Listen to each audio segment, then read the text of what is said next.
22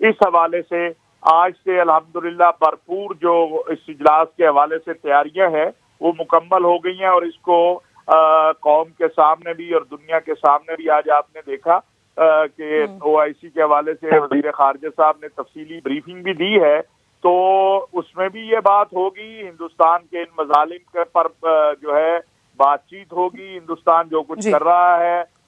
اس حوالے سے بھی بات ہوگی، مظلوم کشمیریوں اور فلسطینیوں کی بھی بات ہوگی، اور حجاب پر بھی بات ہوگی۔ اور ایک جانب تو 15 مارچ کو اب ہم نے دیکھا کہ اسلامو فوبیا کے تدارک کے لیے یہ دن منایا جائے گا، لیکن دوسری جانب پڑوسی ملک بھارت میں اسلامو فوبیا بڑھتا ہی چلا جا رہا ہے۔ جس طرح سے مسلمانوں کے رائٹس کو غصب کرنے کی کوشش کی جا رہی ہے، وائلیٹ کرنے کی کوشش کی جا رہی ہے، وہ سب کے سامنے ہے، لیکن اس پر خاموشی برقرار ہے، وہ چاہے یورپ ہو، امریکہ ہو یا اقوام متحدہ ہو، ان کی جانب سے کوئی اس پر نوٹس یا خاطر خواہ اقدامات نہیں لیے گئے۔ ہم نے دیکھا کہ کرناٹک میں، ریاست کرناٹک میں یہ ہوا کہ مسلم طالبات پر حجاب پہننے کی پابندی لگا دی گئی، جس کو چیلنج کیا گیا وہاں کی ہائی کورٹ میں، لیکن اس ہائی کورٹ نے بھی اس فیصلے کو برقرار رکھا، یعنی پابندی کو برقرار رکھا، اور یہ متنازع فیصلہ جو سامنے آیا اس میں یہ کہا گیا کہ حجاب پہننا خواتین کے لیے لازمی نہیں ہے۔ یہ بیسیکلی مذہب کا حوالہ اس میں دیا گیا،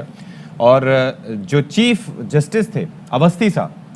ان کا یہ موقف تھا کہ بھائی یہ اسلام میں کوئی فرض نہیں ہے کہ اس طرح سے یہ لباس کا حصہ اس طرح سے نہیں ہے حجاب، تو لہٰذا اس کو ہٹا دیتے ہیں۔ لیکن مسئلہ وہی ہے کہ وہاں پر جو آواز اٹھائی جا رہی ہے وہ یہ ہے بھیا کہ یہ معاملہ مذہبی آزادی سے متعلق نہیں ہے، یہ شخصی آزادی سے متعلق ہے، یہ سول رائٹس سے متعلق ہے۔ آپ مذہب کو ایک سائڈ پہ رکھیں، آپ ان کو ہندوستان کا شہری سمجھیں اور بتائیں کہ سول رائٹس میں اگر کوئی حجاب پہنتا ہے یا کوئی سر پہ ٹوپی پہنتا ہے یا کوئی بھی اسکارف لیتا ہے تو اس سے کہاں کسی کے جو گائیڈ لائنز ہیں لباس سے متعلق وہ وائلیٹ ہو رہی ہیں۔ اب ایک اور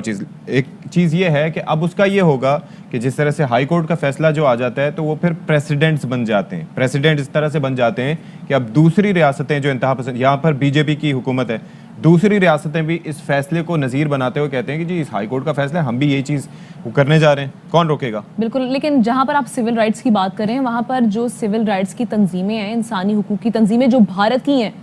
وہ بھی اس کی مذمت کریں، کنڈیم کریں اس معاملے کو۔ یہ کہا جا رہا ہے کہ یہ شخصی آزادی بھی چھیننے کی کوشش کی جا رہی ہے۔ یہ ہم پر ڈیپینڈ کرتا ہے کہ ہم کس طرح سے جائیں گے، اس کو یونیفارم سے نہ منسوب کیا جائے۔ لائک آئی سیڈ کہ بھائی آپ ایک سیکولر ڈیموکریسی ہیں، ہاں جی، ایسا تو ہمارے پاکستان میں یہ چیز نہیں ہوتی۔ ویسے تو پاکستان کو اب بڑا تنقید کا نشانہ بناتے ہیں کہ جی یہ وہ فلانا، لیکن پاکستان میں اقلیتوں کے ایک تو حقوق بھی محفوظ ہیں اور جنرلی سب کو پراپرلی ٹریٹ کیا جاتا ہے، اس طریقے سے نہیں کیا جاتا کسی کو آبجیکٹیفائی۔ بالکل ایسے ہی ہے، اور اپوزیشن جماعتیں بھی وہاں کی جو ہیں وہ بھی اس کی مذمت کر رہی ہیں بھرپور انداز میں، لیکن مودی کے سر پر جو اس کا RSS نظریہ ہے وہ سر چڑھ کر بول رہا ہے اور یہ آگے بڑھتا ہی چلا جا رہا ہے، جو کہ بڑا کنسرننگ ہے۔ اسی پر ہم بات کر لیتے ہیں، سینئر تجزیہ کار پریا مقبول جان صاحب نے ہمیں جوائن کیا ہے۔ سر بہت شکریہ آپ کے وقت کا۔ یہ کہیے گا کل جو کرناٹک ہائی کورٹ کا فیصلہ آیا اور یہ متنازع فیصلہ آیا کہ جی حجاب پر جو پابندی ہے اس کو برقرار رکھا جائے، اور ان کے جو ریمارک سامنے آئے،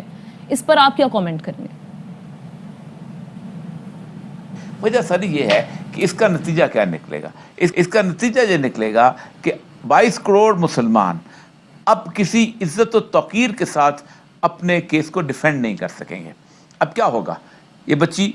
یا اس طرح کی اور بچیاں جو کہ سمجھتے ہیں کہ حجاب لینا جو ہے وہ واقعی درست چیز ہے، اور جو رسول اللہ صلی اللہ علیہ وسلم کی بیٹیاں لیتی رہیں، رسول اللہ صلی اللہ علیہ وسلم کی بیویاں لیتی رہیں، صحابہ کی بیویاں لیتی رہیں، صحابہ کی بیٹیاں لیتی رہیں، اس کے بعد ان کے بعد آنے والے تابعین کی بیٹیاں بھی بیویاں لیتی رہیں، اور وہ قرآن کی آیات کے ساتھ اس میں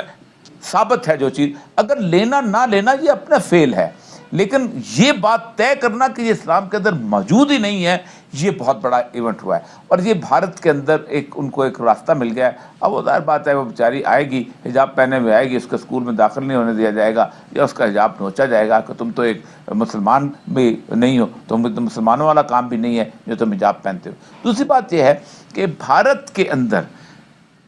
جو لوگ یہ سمجھتے ہیں، اور آج بھی لوگ یہاں دلیلیں دیتے پھرتے ہیں کہ بھارت میں دیکھو جی وہاں کا سسٹم ڈریل نہیں ہوا، وہاں جناب کبھی کوئی تالے آزمانی لے کے آیا، وہاں پر اس وقت ایک اکثریت کی آمریت نافذ ہے، ٹرینی آف میجورٹی۔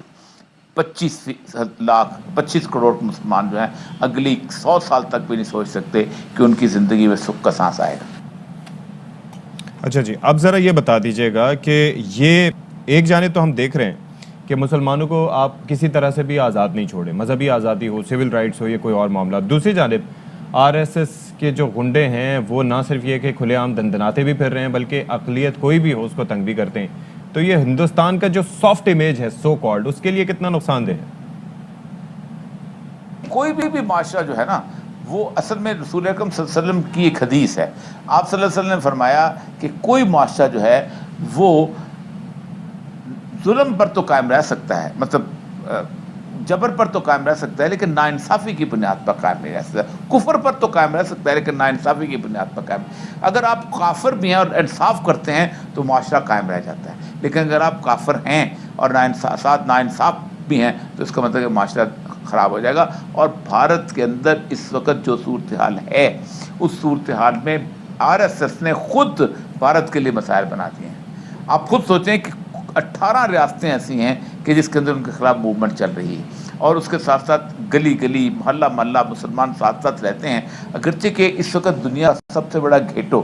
جو ہے وہ بھارت کے اندر جوہا پورہ کا ہے جس میں 7 لاکھ مسلمان رہتے ہیں اور اورنگ آباد احمد آباد کے ساتھ ہے، اور اس کے اندر نہ بجلی ہے، نہ پانی ہے، نہ فیسلٹیز ہیں. دلت سے زیادہ بری حالت کے اندر مسلمان رہتے ہیں. دلت جو ہے وہ 40% پاورٹی لائن ہے، مسلمان 38% پاورٹی لائن میں.